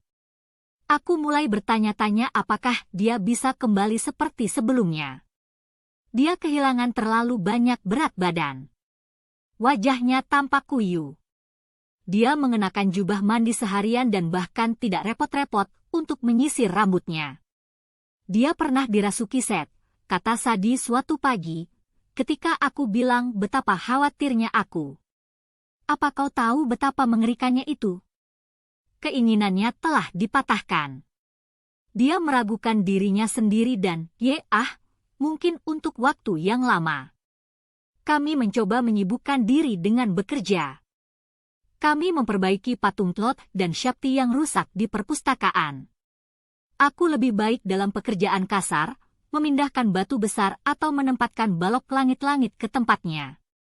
Sadie lebih mahir mengerjakan detail-detail halus, seperti memperbaiki segel hieroglif di pintu. Sekali waktu, dia benar-benar membuatku kagum dengan membayangkan kamar tidurnya seperti sebelumnya dan mengucapkan mantra penggabungan, Hainem. Potongan-potongan furnitur terbang bersamaan dari puing-puing yang berserakan, dan bumi, perbaikan instan. Tentu saja Sadie pingsan selama 12 jam setelahnya, tetapi tetap saja cukup keren. Perlahan tetapi pasti, rumah itu mulai terasa seperti rumah. Pada malam hari, aku akan tidur dengan kepala di atas sandaran kepala sihir, yang hampir setiap waktu menjaga vertefku agar tidak melayang kemana-mana, meski terkadang aku masih mendapat penglihatan aneh piramida merah, ular di langit, atau wajah ayahku saat terperangkap dalam peti mati Seth. Pernah sekali aku mengira mendengar suara Zia mencoba untuk mengatakan sesuatu dari jauh, tetapi aku tidak bisa mendengar kata-katanya. Sadie dan aku menjaga jimat kami tetap terkunci dalam kotak di perpustakaan. Setiap pagi, aku akan menyelinap ke bawah untuk memastikan mereka masih ada di sana. Aku melihat mereka bersinar, hangat, dan aku akan sangat tergoda untuk mengenakan mata Horus. Namun, aku tahu aku tidak bisa. Kekuasaan itu terlalu adiktif, terlalu berbahaya. Aku mampu mencapai keseimbangan dengan Horus sekali, dalam kondisi ekstrim, tetapi aku tahu aku pasti akan kewalahan jika mencobanya lagi. Aku harus berlatih dulu, menjadi penyihir yang lebih kuat, sebelum aku siap untuk menyerap lebih banyak kekuatan. Suatu malam, saat makan malam, kami kedatangan seorang tamu. Amos pergi tidur lebih awal, seperti yang biasa dilakukannya. Hufu berada di dalam, menonton ESPN dengan muffin di pangkuan. Sadie dan aku duduk kelelahan di beranda yang menghadap sungai. Philip dari Makedonia mengambang diam di atas kolam. Kecuali suara-suara yang datang dari kota, malam itu begitu tenang. Aku tidak yakin bagaimana hal itu terjadi, Tetapi 1 menit kami hanya berdua. Sesaat kemudian ada seorang pemuda yang berdiri di pagar. Dia kurus dan tinggi, dengan rambut berantakan dan kulit pucat. Pakaiannya serba hitam, seolah dia baru merampok seorang pendeta atau semacamnya. Dia mungkin berumur sekitar 16 tahun, dan meskipun aku belum pernah melihatnya, aku merasa aneh, seakan pernah mengenalnya. Sadie berdiri begitu cepat hingga menumpahkan sup kacang polongnya yang sudah cukup menjijikkan di dalam mangkuk, apalagi jika tercecer di atas meja. Liuh! Anubis F semburnya. Anubis? Kukira dia bercanda karena pemuda ini tidak terlihat seperti dewa berkepala jakal yang mulutnya dipenuhi liur seperti di negeri orang mati. Dia melangkah maju, dan tanganku meraih tongkat sihirku. Sadie, katanya. Charter. Maukah kalian ikut denganku? Tolong? Tentu, kata Sadie, suaranya sedikit tercekik. Tunggu, kataku. Kemana kita akan pergi? Anubis memberi isyarat ke belakangnya, dan sebuah pintu terbuka di udara berbentuk persegi panjang dan berwarna hitam pekat. Seseorang ingin menemui kalian. Sadie meraih tangannya dan melangkah menuju kegelapan, yang membuatku tak punya pilihan selain mengikutinya. Aula penghakiman telah berubah. Timbangan emas masih mendominasi ruangan, tetapi telah diperbaiki. Pilar-pilar hitam masih menjulang di dalam kegelapan di keempat sisinya. Namun, sekarang aku bisa melihat daerah yang terbentang di hadapanku, gambar holografik aneh yang menggambarkan suatu tempat di dunia nyata, dan itu bukan lagi kuburan, seperti yang pernah dijelaskan Sadie. Tempat ini adalah ruang tamu putih dengan langit-langit tinggi dan jendela-jendela yang besar. Pintu ganda mengarah ke teras yang menghadap lautan. Aku langsung terdiam. Aku menatap Sadie dan, menilai dari rasa kaget di wajahnya, aku menduga dia juga mengenali tempat itu, rumah kami di Los Angeles, di atas bukit yang menghadap Pasifik, tempat terakhir kami tinggal sebagai sebuah keluarga. Aula penghakiman ini sangat intuitif, sebuah suara yang familiar berkata. Aula ini merespons ingatan yang kuat. Baru kemudian aku menyadari bahwa singgasana itu tidak lagi kosong. Duduk di sana, dengan Amit Devourer yang meringkuk di kakinya, adalah ayah kami. Aku hampir berlari kepadanya, tetapi sesuatu menahanku. Dia tampak sama dalam banyak hal: mantel coklat panjang, setelan kusut dan sepatu berdebu, kepalanya baru dicukur dan jenggotnya dipangkas. Matanya berbinar seperti yang biasa terlihat saat aku membuatnya bangga. Namun, wujudnya bergelimang cahaya aneh. Seperti ruangan itu sendiri, aku menyadari dia ada di dua dunia. Aku berkonsentrasi keras, dan mataku akhirnya bisa melihat menembus lapisan duat yang lebih dalam. Ayah masih seperti dulu, tetapi lebih tinggi dan kuat. Dia mengenakan jubah dan perhiasan yang biasa dikenakan Fir'aun Mesir. Kulitnya berwarna biru tua seperti lautan yang dalam. Anubis berjalan mendekat dan berdiri di sampingnya, tetapi Sadie dan aku sedikit lebih waspada. Nah, kemarilah, kata ayah. Aku tidak akan menggigit. Amit Devourer menggeram saat kami mendekat, tetapi ayah membelai kepalanya dan menyuruhnya diam. Mereka anak-anakku, Amit. Jaga sikapmu. Ayah? Aku tergagap. Sekarang, aku ingin semuanya menjadi jelas. Walaupun seminggu telah berlalu sejak pertempuran dengan Seth, dan meskipun sepanjang waktu aku sibuk membangun kembali rumah Amos, aku tidak pernah sedetik pun berhenti memikirkan ayahku. Setiap kali aku melihat sebuah gambar di perpustakaan, aku memikirkan kisah-kisah yang pernah dia ceritakan kepadaku.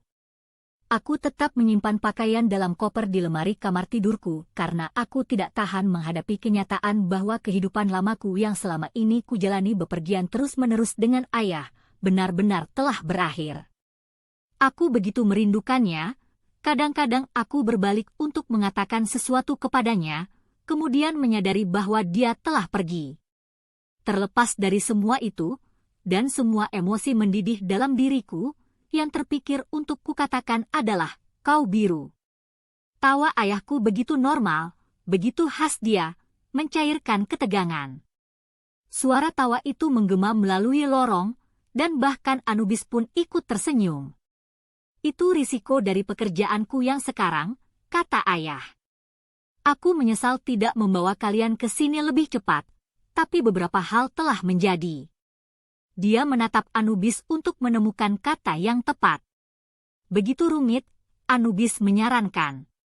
Begitu rumit.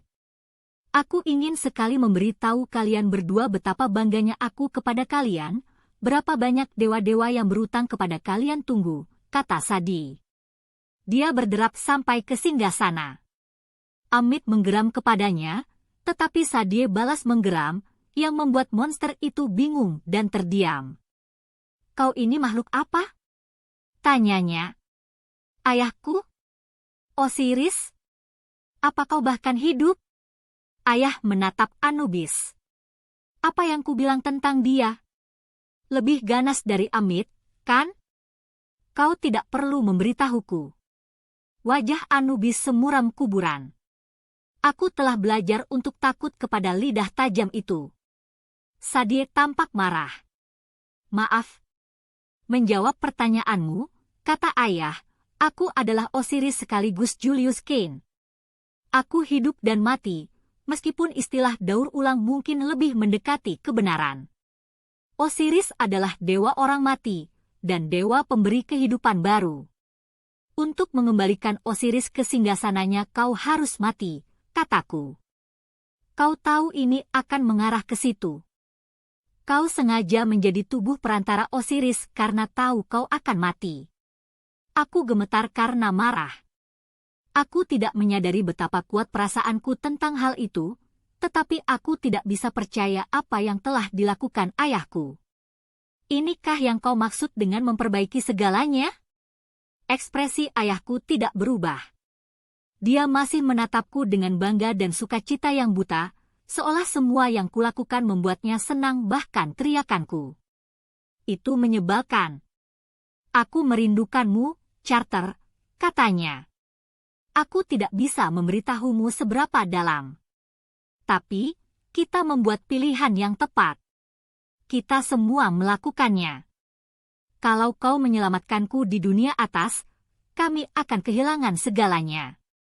Untuk kali pertama selama ribuan tahun, kami memiliki kesempatan untuk terlahir kembali, dan kesempatan untuk menghentikan kekacauan, itu semua karena kalian.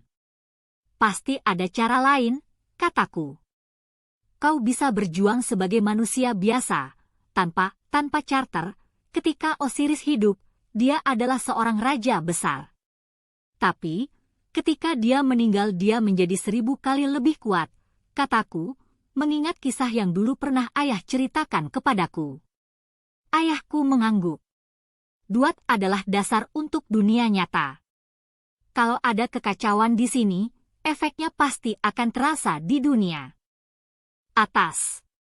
Membantu Osiris mendapatkan singgasananya adalah langkah pertama, 1000 kali lebih penting daripada sesuatu yang dapat kulakukan di dunia atas kecuali menjadi ayah kalian. Dan, aku masih ayah kalian. Mataku terasa pedih. Kurasa aku mengerti apa yang dia katakan, tetapi aku tidak menyukainya. Sadie bahkan terlihat lebih marah daripadaku, tetapi dia sedang memelototi Anubis. Lidah tajam?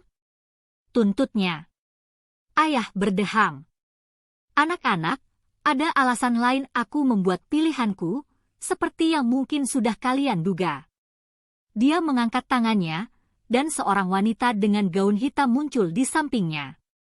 Dia berambut pirang, mata birunya berkilat cerdas, dan wajahnya tampak familiar. Dia mirip Sadie. Ibu, kataku. Dia berkali-kali menatapku lalu Sadie dengan takjub, seolah kami adalah hantu. Julius bilang kalian sudah besar, tapi aku tidak bisa percaya. Charter, aku yakin kau sudah harus bercukur. Ibu. dan mengencani gadis-gadis ibit. Pernahkah kalian memperhatikan bagaimana orang tua bisa berubah dari sosok yang paling hebat di dunia menjadi sosok yang benar-benar memalukan hanya dalam 3 detik? Dia tersenyum kepadaku, dan aku harus berkutat dengan sekitar 20 perasaan berbeda yang kurasakan pada waktu bersamaan. Bertahun-tahun aku selalu bermimpi berkumpul kembali dengan orang tuaku, bersama-sama di rumah kami di La. Namun, tidak seperti ini, tidak dengan rumah yang hanya sebuah hayalan, dan roh ibuku dan ayahku yang didaur ulang. Aku merasa seperti dunia bergeser di bawah kakiku, berubah menjadi pasir. Kami tidak bisa kembali, Carter, kata ibu, seolah membaca pikiranku. Tapi, tidak ada yang hilang, bahkan dalam kematian. Apakah kau ingat hukum konservasi? Sudah 6 tahun sejak kami duduk bersama di ruang tamu ini, mendengarkannya membacakan hukum-hukum fisika dengan cara kebanyakan orang tua membacakan cerita sebelum tidur. Namun, aku masih ingat. Energi dan materi tidak dapat diciptakan atau dihancurkan. Hanya bisa diubah, ibuku setuju. Dan, kadang-kadang diubah menjadi lebih baik. Dia memegang tangan ayah, dan aku harus mengakui biru dan seperti hantu atau tidak mereka terlihat sangat bahagia. Ibu. Sadie menelan ludah. Untuk kali ini, perhatiannya tidak tertuju kepada Anubis. Apakah kau benar-benar adalah ya, gadis pemberaniku? Pikiranku bercampur denganmu. Aku sangat bangga kepadamu. Dan, terima kasih untuk Isis. Aku merasa seakan telah mengenal dirimu dengan baik. Dia membungkuk dan tersenyum penuh arti. Aku juga suka coklat karamel, meskipun nenekmu tidak pernah mengizinkanku menyimpan permen dan coklat di flat. Sadie menyeringai lega. Aku tahu dia menyebalkan. Aku mendapat firasat mereka akan mulai mengobrol selama berjam-jam, tetapi kemudian aula penghakiman itu bergemuruh. Ayah melihat arloji, yang membuatku bertanya-tanya di zona waktu mana negeri orang mati berada. Kita harus membereskan semuanya, katanya. Yang lain telah menunggu kalian. Yang lain? Tanyaku. Hadiah sebelum kalian pergi. Ayah mengangguk kepada ibu. Dia melangkah maju dan menyerahkan paket terbungkus linen hitam seukuran pergelangan tangan. Sadie membantuku membukanya, dan di dalamnya ada satu jimat baru yang tampak seperti tiang atau batang pohon atau... Apakah itu tulang belakang? Tanya Sadie. Ini disebut jet, kata ayah. Simbolku tulang belakang Osiris. Liuh, gumam Sadie. Ibu tertawa. Memang sedikit menjijikkan, tapi jujur, ini simbol yang kuat. Simbol dari stabilitas, kekuatan tulang punggung? Tanyaku. Secara harfiah. Ibu memberiku tatapan menyetujui, dan aku merasakan tanah bergerak di bawahku lagi. Aku tidak percaya aku berdiri di sini, mengobrol dengan orang tuaku yang telah mati. Ibu mengatupkan jimat itu ke tanganku. Sentuhannya hangat, seperti manusia yang masih hidup. Jet juga simbol kekuatan Osiris, kehidupan baru dari abu kematian. Inilah yang akan kau butuhkan kalau kau hendak mencari keturunan Fir'aun yang lain dan membangun kembali Dewan Kehidupan. Dewan tidak akan menyukainya, timpal Sadie. Tidak, kata Ibu riang. Mereka pasti tidak akan suka. Aula penghakiman bergemuruh lagi. Sudah waktunya, kata ayah. Kita akan bertemu lagi, anak-anak. Tapi, sampai saat itu, jagalah diri kalian. Berhati-hatilah terhadap musuh kalian, tambah ibu. Dan, katakan kepada Amos. Suara ayah melemah seakan sedang merenung. Ingatkan kakakku bahwa orang Mesir mempercayai kekuatan matahari terbit. Mereka percaya bahwa setiap pagi mereka bukan hanya memulai hari yang baru, melainkan juga sebuah dunia yang baru. Sebelum aku bisa mencari tahu apa artinya, aula penghakiman memudar, dan kami berdiri dengan Anubis di tengah kegelapan. Aku akan menunjukkan jalannya, kata Anubis. Ini tugasku. Dia mengantar kami ke sebuah ruangan gelap yang tidak tampak berbeda dengan yang lain. Namun, ketika dia mendorong dengan tangannya, sebuah pintu mengayun terbuka. Pintu itu pun menyala dengan cahaya siang. Anubis membungkuk resmi kepadaku. Lalu, dia menatap Sadie dengan kilatan nakal di matanya. Itu sungguh menstimulasi. Sadie tersipu dan menunjuknya dengan nada menuduh. Kita belum selesai, Tuan. Kuharap kau bisa merawat orang tua kami. Dan, kali berikutnya aku berada di negeri orang mati, kau dan aku akan mengobrol. Senyum tersungging di sudut mulutnya. Aku tidak sabar menunggu. Kami melangkah melalui pintu dan masuk ke istana para dewa. Tempat ini tampak persis seperti yang pernah dijelaskan Sadie tentang penglihatannya, tiang batu yang menjulang, tungku yang berapi-api, lantai marmer, dan, di tengah ruangan, sebuah singgasana emas dan merah. Di sekeliling kami, para dewa telah berkumpul. Kebanyakan hanya berupa kilatan cahaya dan api. Beberapa berupa bayangan yang berubah-ubah dari hewan menjadi manusia dan sebaliknya. Aku mengenali beberapa. Thok menampakkan diri dalam wujud manusia berambut berantakan dengan jas laboratorium sebelum berubah menjadi awan gas hijau. Hathor, dewi berkepala sapi, menatapku bingung, seakan dia samar-samar mengenaliku setelah insiden di pabrik salsa. Aku mencari Bast, tetapi hatiku hancur. Dia tidak terlihat dalam kerumunan. Pada kenyataannya, sebagian besar dewa itu tidak kukenali. Apa yang telah kita lakukan? Gumam Sadie. Aku mengerti apa maksudnya. Ruang singgasana penuh dengan ratusan dewa, besar dan kecil, dewa-dewi itu dengan cepat memenuhi istana, mewujud dalam bentuk baru, bersinar dengan kekuatan. Seluruh tentara supernatural dan mereka semua sepertinya memandangi kami. Untungnya, dua teman lama berdiri di samping singgasana. Horus mengenakan perlengkapan perang lengkap dan pedang Hopes di sisinya.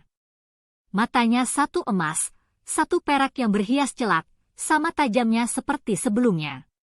Di sisinya, berdiri Isis dalam gaun putih berkilauan dan sayap cahaya. Selamat datang, kata Horus. NG, hai, kataku. Dia pandai bicara ya, gumam Isis, yang membuat Sadie mendengkus. Horus menunjuk ke singgasana. Aku tahu jalan pikiranmu, Charter, jadi kurasa aku tahu apa yang akan kau katakan. Tapi, aku harus bertanya sekali lagi. Maukah kau bergabung denganku? Kita bisa mengatur bumi dan langit. Maed membutuhkan seorang pemimpin. Ya, begitulah yang kudengar. Aku akan lebih kuat dengan dirimu sebagai tubuh perantara. Kau baru merasakan sedikit dari apa yang bisa dilakukan oleh sihir pertempuran. Kita bisa mewujudkan hal-hal besar, dan itu adalah takdirmu untuk memimpin dewan kehidupan. Kau bisa menjadi raja dari dua singgasana. Aku melirik Sadie, tetapi dia hanya mengangkat bahu. Jangan menatapku. Menurutku ide itu mengerikan. Horus cemberut kepadanya, tetapi sebenarnya aku setuju dengan Sadie. Semua dewa menunggu perintah, semua penyihir yang membenci kami ide, untuk mencoba memimpin mereka membuat lututku lemas seperti terbuat dari agar-agar. Mungkin suatu hari nanti, kataku. Masih lama. Horus mendesah. 5.000 tahun, dan aku masih belum bisa memahami manusia. Tapi baiklah. Dia melangkah ke singgasana dan memandang berkeliling kepada para dewa yang berkumpul. Aku, Horus, anak Osiris, mengeklaim singgasana langit sebagai hak tunggalku. Serunya. Yang pernah menjadi milikku, akan menjadi milikku lagi. Apa ada yang akan menantangku? Para dewa berkedip dan bersinar. Beberapa merengut. Salah satunya menggumamkan sesuatu yang terdengar seperti keju, meskipun itu bisa saja imajinasiku. Aku melihat Sobek berkelebat, atau mungkin dewa buaya yang lain, menggeram dalam bayang-bayang. Namun, tidak ada yang mengajukan tantangan. Horus duduk di atas singgasana. Isis membawakannya krok dan flail tongkat kekuasaan kembar milik Fir'aun. Dia menyilangkan benda itu di atas dada dan semua dewa membungkuk di depannya. Ketika mereka bangkit, Isis melangkah ke arah kami. Charter dan Sadie Kane, kalian telah berbuat banyak untuk memulihkan Ma'at. Para dewa harus menyatukan kekuatan mereka, dan kalian telah memberi kami waktu, meskipun kami tidak tahu berapa banyak. Apophis tidak akan terpenjara selamanya. Kuharap tidak akan terjadi apa-apa selama beberapa ratus tahun, kata Sadie. Isis tersenyum. Tapi, yang penting, hari ini kalian adalah pahlawan. Para dewa berutang kepada kalian, dan kami menganggap serius utang kami. Horus bangkit dari singgasana. Sambil mengedipkan mata kepadaku, dia berlutut di depan kami. Dewa-dewi lainnya beringsut tidak nyaman, tetapi kemudian mengikuti teladannya. Bahkan, para dewa dalam bentuk api ikut meredupkan api mereka. Aku mungkin tampak sangat terkejut karena, ketika Horus bangkit lagi, dia tertawa. Kau terlihat seperti waktu itu, ketika Zia bilang ya, bisakah kita melewatkan bagian itu? Kataku cepat. Membiarkan dewa berdiam di kepalamu bisa menimbulkan kerusakan yang serius. Pergilah dalam damai, Charter dan Sadie, kata Horus. Kalian akan menemukan hadiah kami besok pagi. Hadiah? Tanyaku gugup, karena jika aku punya satu jimat ajaib lagi, aku akan benar-benar menjadi gila. Tunggu saja, janji Isis. Kami akan selalu mengawasi kalian dan menunggu. Itulah yang membuatku takut, kata Sadie. Isis melambaikan tangannya, dan tiba-tiba kami kembali ke teras rumah seolah tidak ada yang terjadi. Sadie berbalik ke arahku penuh harap. Menstimulasi. Aku mengulurkan tangan. Jimat jet bersinar dan hangat dalam bungkusan kain linennya. Ada ide apa yang bisa dilakukan benda ini? Dia mengerjap. Oh, aku tidak peduli. Bagaimana Anubis terlihat olehmu? Apa dia tampak seperti seorang pemuda? Jadi, seorang pemuda tampan, atau seorang pemuda berkepala jakal dengan air liur? Kurasa bukan pemuda berkepala jakal. Aku tahu itu. Sadie menunjukku seakan dia memenangi argumen. Tampan. Aku tahu itu dan, dengan senyum konyol, dia berputar dan melompat ke dalam rumah. Adikku, seperti yang mungkin telah kusebutkan, memang sedikit aneh. Keesokan harinya, kami menemukan hadiah dari para dewa. Kami terbangun dan mendapati bahwa rumah itu telah benar-benar diperbaiki sampai ke detail terkecil. Segala sesuatu yang belum kami selesaikan yang mungkin baru akan selesai dalam waktu 1 bulan telah selesai dikerjakan. Hal pertama yang kutemukan adalah baju baru di lemariku, dan setelah ragu-ragu sesaat, aku mengenakannya. Aku turun dan menemukan Hufu dan Sadie menari di sekitar aula besar yang telah dipulihkan. Hufu memakai jersey Lakers baru dan memegang bola basket baru. Sapu dan Pel Magi sibuk melakukan pekerjaan rutin mereka. Sadie menatapku dan tersenyum sebelum ekspresinya berubah menjadi terkejut.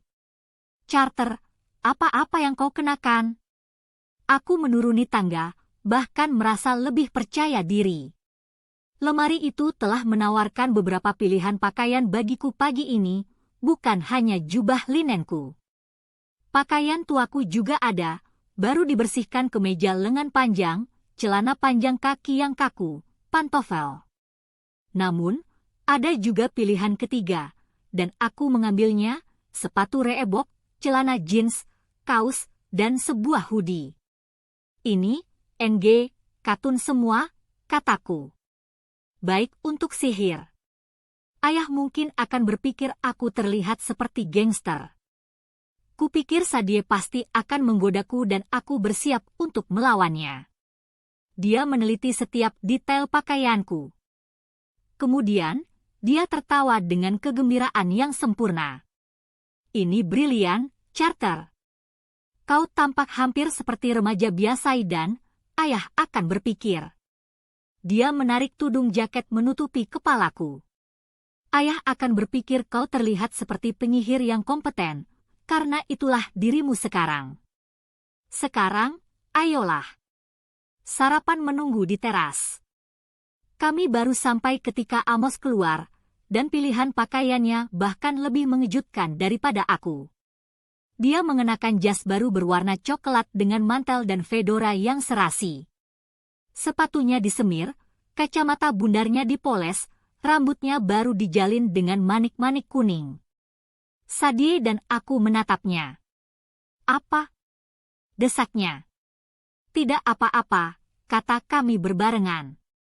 Sadie menatapku dan berbisik OMG, kemudian kembali kepada sosis dan telurnya. Aku melahap panekuku. Philip berkeliling dengan tenang di kolam renangnya. Amos bergabung dengan kami di meja itu. Dia menjentikkan jari dan kopi langsung mengisi cangkirnya. Aku mengangkat alis. Dia tidak pernah menggunakan sihir sejak hari itu. Aku pikir aku akan pergi untuk sementara, katanya. Ke Nome pertama. Sadie dan aku saling pandang. Apa kau yakin itu ide bagus? Tanyaku. Amos meneguk kopinya. Dia menatap ke seberang sungai East seakan dia bisa melihat semua jalan di Washington, D.C. Mereka punya sihir penyembuh terbaik yang ada. Mereka tidak akan mengabaikan pemohon yang mencari bantuan termasuk aku. Kurasa aku harus mencoba. Suaranya lemah, seakan bisa hilang kapan saja. Namun, tetap saja, itu kalimat paling banyak yang pernah diucapkannya dalam seminggu terakhir. Kurasa itu brilian, ujar Sadie. Kami akan mengawasi tempat ini. Bukan begitu, Carter? Ya, kataku. Tentu saja. Aku mungkin akan pergi cukup lama, kata Amos. Perlakukan tempat ini seperti rumah kalian sendiri. Ini adalah rumah kalian. Dia ragu-ragu, seakan memilih kata-kata berikutnya dengan hati-hati. Dan, kupikir, mungkin, kalian harus mulai merekrut. Ada banyak anak-anak di seluruh dunia yang memiliki darah Fir'aun. Kebanyakan tidak tahu siapa mereka. Apa yang kalian berdua katakan di Washington tentang menapaki kembali jalan para dewa mungkin itulah satu-satunya kesempatan kita. Sadie bangkit dan mengecup dahi Amos. Serahkan saja kepada kami, Paman. Aku punya rencana. Itu, kataku, terdengar seperti berita yang sangat buruk. Amos tersenyum. Dia meremas tangan Sadie, lalu bangkit dan mengacak-acak rambutku sambil berjalan ke dalam. Aku menggigit panekuku dan bertanya-tanya mengapa, pada pagi yang hebat ini, aku masih merasa sedih, dan sedikit tidak lengkap. Mungkin dengan begitu banyak hal yang tiba-tiba menjadi lebih baik, hal-hal lain yang hilang dari kami terasa lebih menyakitkan. Sadie menusuk orak-arik telurnya. Aku rasa, kita akan dianggap egois kalau meminta lebih. Aku menatapnya, dan menyadari kami memikirkan hal yang sama. Ketika para dewa mengatakan hadiah. Yah, kau biasanya berharap mereka akan memberikan sesuatu yang paling kau inginkan, tetapi seperti kata Sadie, kurasa kami tidak boleh serakah. Akan sulit untuk melakukan perjalanan kalau kita harus pergi merekrut, kataku hati-hati. 2 anak di bawah umur tanpa pendamping. Sadie mengangguk. Tidak ada Amos. Tidak ada orang dewasa yang bertanggung jawab. Hufu tidak masuk hitungan. Dan, saat itulah para dewa menyempurnakan hadiah mereka. Sebuah suara dari ambang pintu berkata, kedengarannya kalian memiliki lowongan pekerjaan. Aku berbalik dan merasakan ribuan ton kesedihan lenyap dari bahuku. Bersandar ke pintu, mengenakan bodysuit macan tutul, aku melihat seorang wanita berambut gelap dengan mata emas dan 2 pisau yang sangat besar. Bastos, seru Sadie. Dewi kucing itu memberi kami senyum jahil, seolah dia memiliki segala bentuk keonaran yang terencana dalam pikirannya. Ada yang butuh pengasuh? Beberapa hari kemudian, Sadie melakukan percakapan telepon yang panjang dengan nenek dan kakek Faust di London. Mereka tidak meminta untuk berbicara denganku, dan aku tidak mendengarkan ketika Sadie masuk kembali ke aula besar, matanya menerawang jauh. Aku sangat takut jika dia merindukan London. Jadi? Tanyaku dengan enggan. Aku bilang kepada mereka bahwa kita baik-baik saja, katanya. Mereka bilang polisi sudah berhenti mengganggu mereka tentang ledakan di British Museum. Rupanya, batu Rosetta sudah kembali utuh. Seperti sihir, kataku. Sadie menyeringai. Polisi memutuskan mungkin ada ledakan gas, semacam kecelakaan. Ayah lolos, seperti kita juga. Aku bisa pulang ke London, kata mereka. Semester musim semi akan dimulai beberapa minggu lagi. Temanku, Liz dan Emma, berkali-kali menanyakanku. Satu-satunya suara berasal dari derak api di perapian. Aula besar tiba-tiba tampak lebih besar bagiku, lebih sepi. Akhirnya, aku berkata, jadi, kau bilang apa kepada mereka? Sadie mengangkat alis. Ya Tuhan, kau memang bebal. Bagaimana menurutmu? Oh, mulutku terasa seperti amplas. Aku kira akan menyenangkan bisa melihat teman-teman lamamu dan mendapatkan kembali kamarmu yang lama, dan Sadie meninju lenganku. Charter. Aku bilang kepada mereka bahwa aku tidak bisa pulang karena aku sudah berada di rumah. Ini adalah tempatku yang sebenarnya. Berkat Duat, aku bisa melihat teman-temanku kapanpun aku mau. Selain itu, kau akan tersesat tanpa bimbinganku. Aku pasti menyeringai seperti orang tolol karena Sadie menyuruhku untuk menghapus ekspresi bodoh itu dari wajahku, tetapi dia terdengar puas dengan keputusan yang sudah diambilnya. Kurasa dia tahu bahwa dia benar sekali ini. Aku pasti sudah tersesat tanpa bimbingannya. Dan, tidak, Sadie, aku tidak percaya aku mengatakan hal itu juga. Ketika semuanya kembali ke rutinitas yang aman dan teratur, Sadie dan aku memulai misi baru kami. Tujuan kami adalah sekolah yang Sadie lihat dalam mimpi. Aku tidak akan memberitahumu sekolah yang mana, tetapi bus berkendara cukup jauh untuk mengantar kami ke sana. Kami mencatat rekaman ini di sepanjang jalan. Beberapa kali pasukan kekacauan berusaha menghentikan kami. Beberapa kali kami mendengar desas-desus bahwa musuh-musuh kami mulai memburu keturunan lain dari Fir'aun, berusaha menggagalkan rencana kami. Kami sampai di sekolah tepat sehari sebelum semester musim semi dimulai. Lorong-lorongnya kosong, dan mudah saja untuk menyelinap masuk. Sadie dan aku memilih sebuah loker secara acak, dan dia menyuruhku menentukan nomor kombinasi.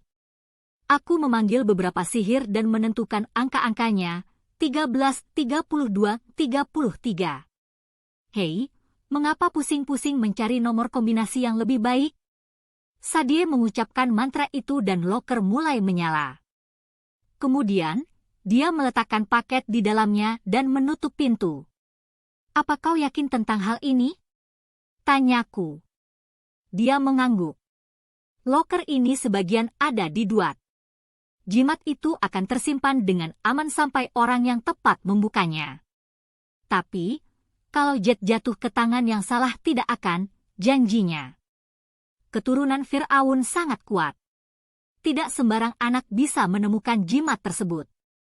Kalau mereka tahu cara menggunakannya, kekuatan mereka pasti akan bangkit. Kita harus percaya bahwa para dewa akan membimbing mereka ke Brooklyn.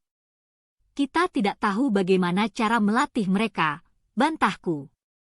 Tidak ada yang mempelajari jalan para dewa selama 2000 tahun. Kita akan mencari tahu, kata Sadie.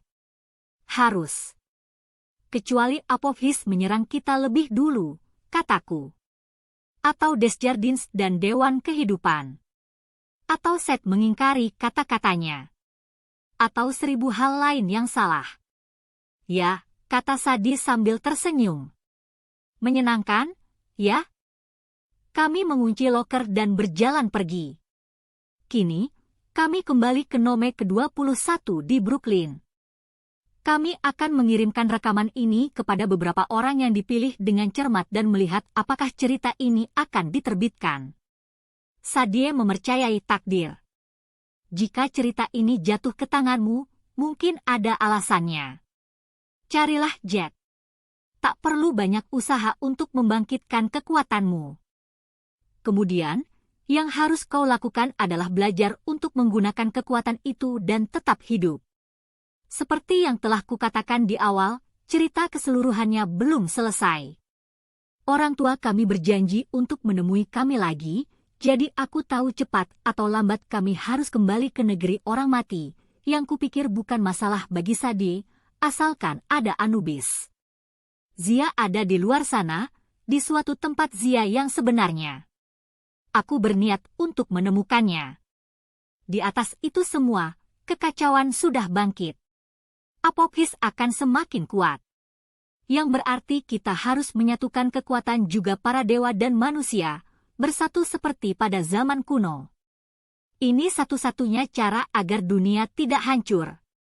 Jadi, keluarga Kane punya banyak pekerjaan yang harus dilakukan. Begitu juga denganmu. Mungkin kau ingin mengikuti jejak Horus atau Isis, Thoth atau Anubis, atau bahkan Bast. Aku tidak tahu. Namun, apapun yang kau putuskan, Dewan Kehidupan membutuhkan anggota baru jika ingin bertahan. Jadi, ini Carter dan Sadie Kane. Kami mohon diri. Datanglah ke Brooklyn. Kami tunggu. Catatan penulis. Sebagian besar cerita ini ditulis berdasarkan fakta, yang membuatku berpikir bahwa kedua pencerita, Sadie dan Carter, telah melakukan banyak penelitian atau mereka mengatakan yang sebenarnya. Dewan Kehidupan memang ada dan merupakan bagian penting dari masyarakat Mesir selama beberapa ribu tahun. Apakah Dewan Kehidupan itu masih ada atau tidak sampai sekarang itu adalah sesuatu yang tidak bisa kujawab. Namun, tidak bisa disangkal bahwa para penyihir Mesir terkenal pada zaman kuno, dan banyak dari mantra mereka yang seharusnya bisa dilakukan persis seperti yang dijelaskan dalam cerita ini. Cara narator menggambarkan sihir Mesir juga didukung oleh bukti-bukti arkeologi. Shapti, tongkat sihir yang melengkung, dan kotak peralatan penyihir memang benar-benar ada, dan dapat dilihat di berbagai museum. Semua artefak dan monumen yang disebutkan Sadie dan Carter benar-benar ada kecuali piramida merah. Ada piramida merah di Giza, tetapi hanya disebut begitu karena batu penutupnya yang berwarna putih telah lepas, memperlihatkan blok granit merah muda di bawahnya. Bahkan, pemilik piramida, Senefru, pasti akan ngeri jika tahu piramidanya sekarang berwarna merah, warna Set. Adapun piramida merah sihir yang disebutkan dalam cerita, kita hanya bisa berharap bahwa benda itu telah dihancurkan. Bila rekaman lanjutannya jatuh ke tanganku, aku pasti akan menyampaikan informasi di dalamnya. Sampai saat itu, kita hanya bisa berharap bahwa prediksi Carter dan Sadie tentang kekacauan yang sudah bangkit, meleset.